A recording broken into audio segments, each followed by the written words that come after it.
के अंदर है। यरूशलेम तो ऐसे शहर की मानंद है जो गुंजान बना हो, जहाँ कबीले यानी खुदावंद के कबीले इज़राइल की शहादत के लिए खुदावंद के नाम का शुक्र करने को जाते हैं, क्योंकि वहाँ अदालत के तख्त यानी दाऊद के खानदान के तख्त कायम हैं। यरूशलेम की सलामती की दुआ करो, वो जो तुझसे मोहब्बत रखते हैं इकबालमंद होंगे।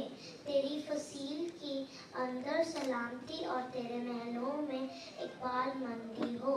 मैं अपने भाइयों और दोस्तों की खातिर अब कहूँगा, तुझ में सलामती रहे। खुदावंद अपने खुदा के घर की खातिर मैं तेरी भलाई का तालिब रहूँगा। बाकी आपने पढ़े और